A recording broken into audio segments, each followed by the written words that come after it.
Assalamualaikum warahmatullahi wabarakatuh. Salam sejahtera untuk kita semua dan semangat Pancasila. Perkenalkan, nama saya Ina Sadia dari kelas PGSDA 1 2019. Dalam video kali ini, saya akan menjelaskan tentang apa-apa saja yang harus dilakukan oleh seorang guru ketika merencanakan pembelajaran agar pembelajaran berjalan secara efektif dan tujuan pembelajaran tersebut juga dapat tercapai sesuai dengan semestinya. Tanpa menunggu lama, kita langsung saja ke pembahasan. Namun, saya akan menjelaskan terlebih dahulu mengenai apa yang dimaksud dengan perencanaan pembelajaran. Jadi, perencanaan pembelajaran merupakan kegiatan yang dilakukan oleh seorang guru untuk mempersiapkan pembelajaran, baik dalam bentuk pencatatan ataupun dalam bentuk konsep-konsep yang telah dipikirkan secara matang sebelumnya oleh guru tersebut.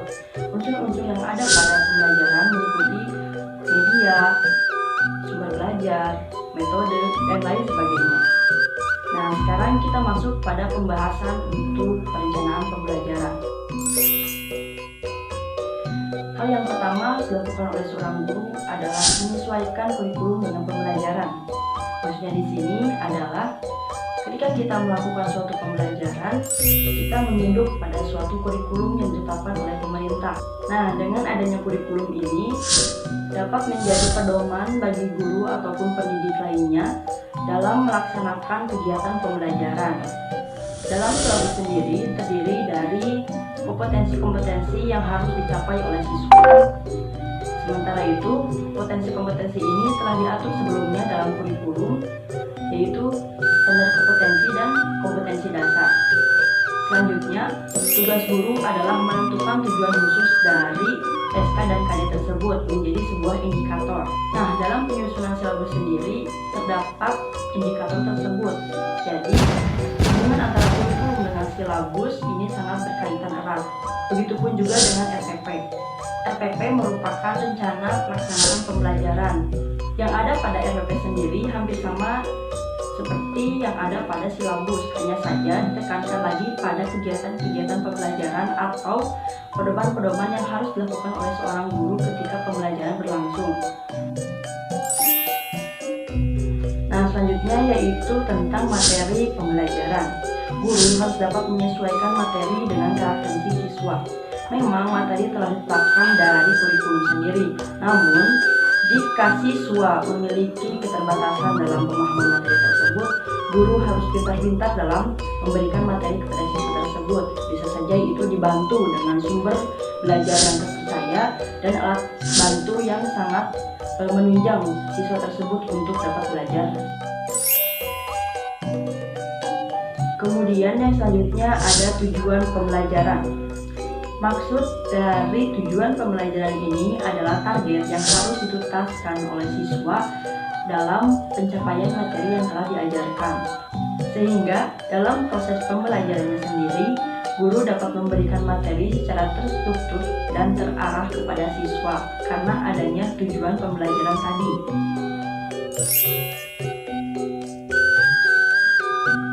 Poin selanjutnya yaitu penentuan metode, teknik, pendekatan, dan strategi pembelajaran.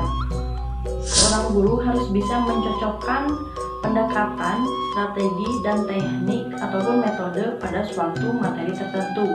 Tidak semua pendekatan, teknik, metode, dan strategi tersebut dapat diterapkan pada materi karena ini dikaitkan lagi pada karakteristik siswa yang kita ajar.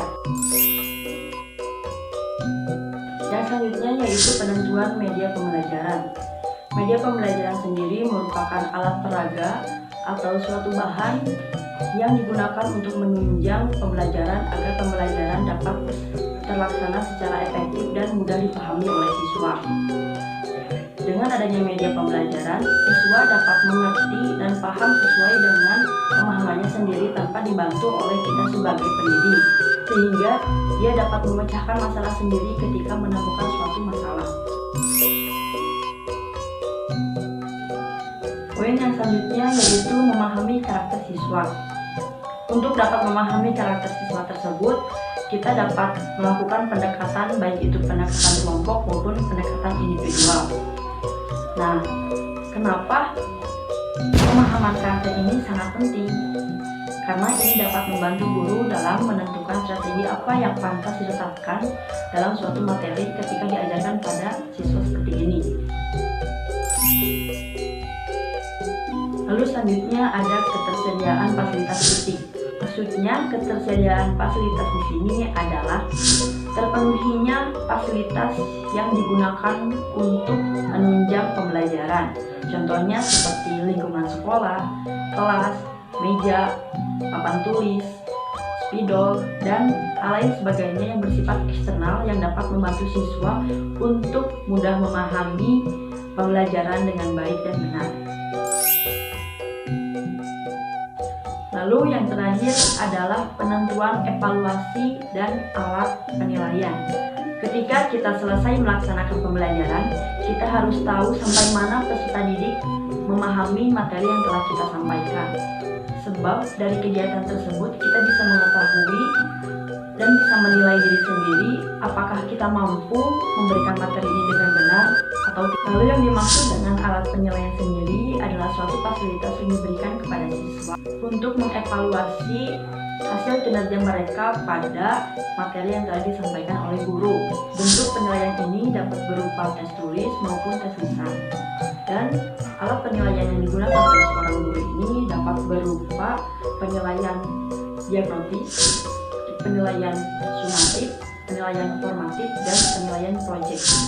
Maksud dari penilaian diagnostis ini adalah penilaian yang ditekankan pada perilaku siswa dan bagaimana cara kita mengetahui apakah siswa memiliki masalah atau kendala dalam suatu pembelajaran. Lalu yang kedua ada penilaian formatif. Maksud dari penilaian formatif ini adalah penilaian yang dilakukan untuk mengetahui sejauh mana siswa memahami materi yang telah diajarkan. Contohnya seperti ulangan harian, kuis, dan ujian tengah semester. Lalu selanjutnya ada penilaian sumatif.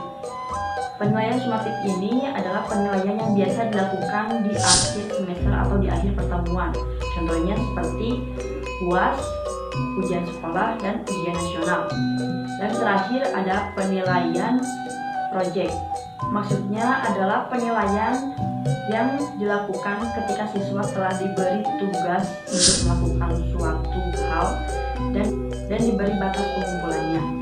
Dari situ, guru dapat menilai bagaimana kinerja yang dilakukan oleh siswa ketika melakukan proyek tersebut.